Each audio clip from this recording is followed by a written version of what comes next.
Hello everyone. सबसे पहले आप सबको नए साल की ढेर ढेर सारी शुभकामनाएं। तो नए साल में हम आज पहले ही दिन में बनाने वाले हैं गाजर का दानेदार रेस्टोरेंट स्टाइल हलवा। आप इसे उबला हुआ हलवा तो बिल्कुल ना कहिएगा। तो चलिए स्टार्ट करते हैं। तो गाजर का हलवा बनाने के लिए मैं ना बहुत सारे टिप्स आपके साथ इस वीडियो में शेयर करने वाली हूँ, तो इस वीडियो को आप स्टेप बाय स्टेप पूरा देखिएगा। फ्रेंड्स, सबसे पहला जो टिप है वो है हमारा गाजर कैसी लेनी चाहिए। तो गाजर जो है, इसके जो अंदर की जो स्टेम होती है ना, वो नहीं होनी चाहिए। जो भी आप गाजर लें, देखिए जैसे मैं आपको दिखा रही हूँ, इसके अंदर स्टेम नहीं है। यानी कि कई बार पीली स्टेम होती है, कई बार ग्रीन स्टेम होती है, तो वो स्टेम नहीं, विदाउट स्टेम वाली। तो आजकल वैसे भी गाजर का सीज़न है, तो बढ़िया से बढ़िया गाजर आसानी से मिल जाती है। तो इसी तरीके की गाजर आप लें। उसके बाद हमने इसके छिलके छील लिए हैं, पानी से बढ़िया सा धो लिया है। उसके बाद आती है बारी इन्हें कद्दूकस करने की। तो कद्दूकस करने का भी टिप है, तो मैं आपको यहाँ पर जगह जगह पर टिप बताने वाली हूँ इस वीडियो को, तभी मैं कह रही हूँ आप ध्यान से देखिए। तो जो कद्दूकस करना है वो बड़े से बड़े लच्छेदार गाजर के लच्छे निकलने चाहिए, क्योंकि हम दानेदार हलवा बनाने वाले हैं, तो ये लच्छे निकलना ज़रूरी हैं। तो हम बिल्कुल मतलब उबला हुआ हलवा नहीं बना रहे हैं, बिल्कुल बढ़िया सा टेस्टी वाला हलवा बनाने वाले हैं। यहाँ पर जो खोआ है वो भी हमने जैसे 2 किलो गाजर ली है, तो 1 किलो के आसपास हमने खोआ ले लिया है। साथ में एक गोला नारियल का लिया था, इसे भी कद्दूकस कर लिया है। सारी चीज़ें तैयार करने के बाद आती है बारी अब हलवा बनाने की। तो हमने कढ़ाई में ले लिया है ऑलिव ऑयल। ऑलिव ऑयल ले सकते हैं या देसी घी ले सकते हैं। तो देसी घी जो होता है वो जितना ज़्यादा पकता है तो मुझे उसकी महक जो है वो पसंद नहीं आती है ज़्यादा पकने की वजह से, तो इसीलिए मैंने ऑलिव ऑयल लिया है। अब ऑलिव ऑयल डालने के बाद में ना सबसे पहले हम ना खवा डालेंगे, यानी मेवा जो डालेंगे, जो कद्दूकस किया हुआ था उसमें से हमने आधे से ज़्यादा जो है डाल दिया है, बाकी हम गार्निशिंग के लिए रखेंगे। तो इसको हमने हल्का सा मिक्स कर लेना है ऑयल के अंदर और इसको भूनना है। अभी पूरी तरीके से नहीं भूनना है। इसी के साथ में हम यहाँ पर जो नारियल का गोला कद्दूकस किया था ना, उसको भी साथ में लेंगे। नारियल का गोला मैंने क्यों लिया है, क्योंकि मैं बनाने वाली हूँ बिल्कुल रेस्टोरेंट जैसा दानेदार गाजर का हलवा, जो कि टिप आपको शायद किसी ने भी नहीं बताया होगा। इसकी वजह से ये जो हमारे गाजर इसके लच्छे हैं ना, कोकोनट नारियल के, ये हमारे गाजर के हलवे को बहुत ही बढ़िया सी कंसिस्टेंसी लाने में मदद करते हैं। तो हमने खोआ और जो हमारा गोला था कद्दूकस किया हुआ, इन दोनों को अच्छे से भून लेना है। ज़्यादा पूरे तरीके से नहीं भूनना है, जब तक इनका तेल रिलीज़ ना हो जाए तब तक भूनना है। तेल रिलीज़ हो चुका है, अब हम ड्राई फ्रूट्स को भूनेंगे। आप चाहें तो ड्राई फ्रूट्स को सेपरेट भी भून सकते हैं, लेकिन मैंने यहाँ पर क्योंकि ऑयल रिलीज़ हो गया था, उसी ऑयल में हम बढ़िया सा ड्राई फ्रूट्स को भी भून लेंगे। इनका बस कच्चापन दूर करना है, हमें ऐसा नहीं कि पूरा भूनना है, ब्राउन करना है, जस्ट कच्चापन दूर करना है, तो वो हम इसमें बढ़िया सा भून लेंगे। ये सारी चीज़ें, तीनों चीज़ें हमने भून ली हैं और देखिए हमारी चीज़ें बहुत ही बढ़िया तरीके से भुन गई हैं, बहुत ही अच्छी सी खुशबू आ रही है। तो फ्रेंड्स, अब हम इसमें जो कद्दूकस करी हुई गाजर है उसको मिलाएंगे।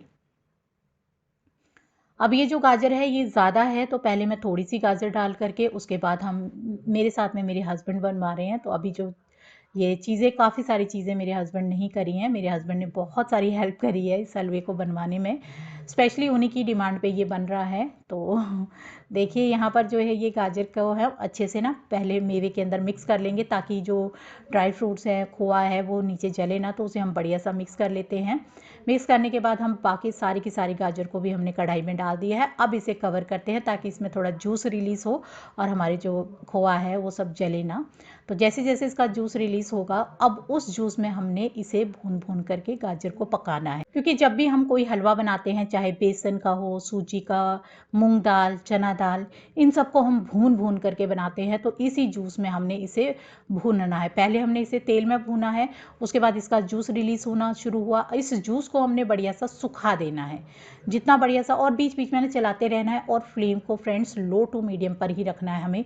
हाई फ्लेम तो बिल्कुल मत रखिएगा, क्योंकि हल्का सा भी अगर आपका हलवा जल जाएगा ना, तो बहुत अजीब सी महक आएगी और वो हलवा आपको बिल्कुल टेस्टी नहीं लगेगा और आप कहोगे चलो जी ज़ोमेटो से हम हलवा ऑर्डर कर लेते हैं। तो ऐसी कंडीशन आने ना दें। तो इसी हलवे को इतना टेस्टी बनाएं कि आपको ये ज़रूरत ही ना पड़े। तो बस इसे बीच बीच में हम चलाते रहेंगे, और जब गाजर का पूरा जूस रिलीज़ हो जाएगा, यानी गाजर हमारी अच्छे से भुन जाएगी, क्योंकि हमने गाजर की सब्जी नहीं बनानी है, हमने गाजर का हलवा बनाना है। और हलवा बनाने का मतलब है कि भूनना है, तो गाजर को भूनना बहुत ज़रूरी है। कई लोग जो है साथ ही में दूध डाल देते हैं, गाजर को काट करके उबालने लग पड़ते हैं, तो ऐसे इसे उबला हुआ हलवा कह सकते हो। तो देखिए अब ये हमारा जो गाजर का जूस था वो रिलीज़ हो चुका, मतलब सूख चुका है। उसके बाद हमने इसमें लगभग आधा लीटर के आसपास दूध डाला है और अब इसको हम दूध में पकाएंगे। ज़्यादा हलवे को नहीं चलाना है, बस इतना चलाना है कि बस नीचे ना लगना चाहिए। तो उस तरीके से बीच बीच में, क्योंकि अब दूध डाला है तो दूध के बाद तो लगेगा नहीं। और एक बात का और ध्यान रखना, अब हमने इसे खुले में पकाना है, अब हमने इसे कवर नहीं करना है, क्योंकि ये जो दूध है जितना ड्राइड पकेगा उतना ही ज़्यादा ये अच्छे से हमारा जो हलवा है, ये गाजरें हैं वो खिल के आएंगी। तो बस अब हम इसे पकने देते हैं और जो चीनी का बंदोबस्त कर लेते हैं। तो मिठास के लिए हम ना यहाँ धागे वाली मतलब जो मिश्री होती है उसका इस्तेमाल करने वाले हैं। इसकी जगह पर आप चाहें तो ब्राउन शुगर ले सकते हैं, गुड़ ले सकते हैं, या फिर आप खजूर ही ले सकते हैं। खजूरों की भी नेचुरल मिठास होती है। और किशमिश डालने वाली हूँ, तो किशमिश को ना देखिए मैंने बढ़िया सा पानी से धो लिया है, क्योंकि इसे जब सुखाया जाता है तो इसमें कई तरीके की डस्ट धूल मिट्टी चली जाती है, तो इसे धो करके ही हमेशा इस्तेमाल करना चाहिए।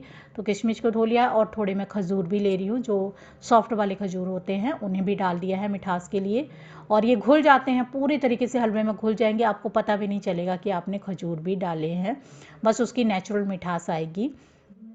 और अब इसको जो है हमने जो दूध डाला था उसको अच्छे से सूखने देना है। जैसे जैसे वो दूध सूखता जाएगा और इसका जो ऑयल है वो रिलीज़ होता जाएगा, तो तभी हमारा हलवा परफेक्ट बनेगा, बिल्कुल दानेदार। तो देखिए अभी जो है वो जूस दिख रहा है आपको, साइडों किनारों में बबल्स से दिखते हैं तो पता चल जाता है। तो अभी हम इसे और पकने देंगे और बीच बीच में चलाते भी रहेंगे। तो देखिए फ्रेंड्स, इसे पकते हुए काफ़ी टाइम हो चुका है। जब भी आप गाजर का हलवा बनाएं, सबसे पहले पेशेंस बहुत ज़रूरी है। आप ऐसे ही नहीं सोचे कि 10-15 मिनट में गाजर का हलवा बन गया है, ऐसा नहीं होगा। हलवा बनने में आपका 1.5 घंटे के आसपास टाइम लग जाता है। और ये देखिए पूरा जूस बढ़िया सा रिलीज़ हो गया है और ऑयल इसने छोड़ दिया है।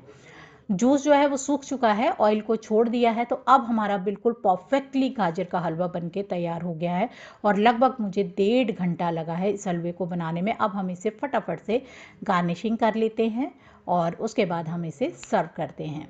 तो देखिए फ्रेंड्स, हमारा बढ़िया डिलीशियस दानेदार हलवा बन करके तैयार हो चुका है, बिल्कुल परफेक्ट तरीके से। आप इसे कह सकते हैं टेस्टी गाजर का दानेदार रेस्टोरेंट स्टाइल हलवा।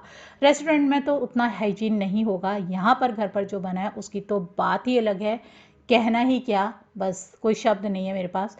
तो आप भी इस तरीके से हाइजीन और घर में गाजर का सीज़न है तो हलवा बनाइए। और जो उबाल करके हलवा बनाते हैं, सीटी लगा करके बनाते हैं, उसे हलवा नहीं कहते हैं, उसे उबला हुआ आलू कह सकते हैं। अब आप क्रिस्पी आलू, यानी कि आलू को जब आप भून करके बनाते हो और आलू को उबाल के बनाते हो, तो दोनों के टेस्ट में कितना फ़र्क होता है। तो यहीं पे आप जज कर सकते हैं कि जो उबाल करके हलवा बनाते हैं और ये जो भून के बनाते हैं, इनमें बहुत फ़र्क होता है। तो आप भी इसी तरीके से भून के हलवे को बनाइएगा। फ्रेंड्स, बताइए कैसी लगी आपको ये वीडियो, पसंद आई ना?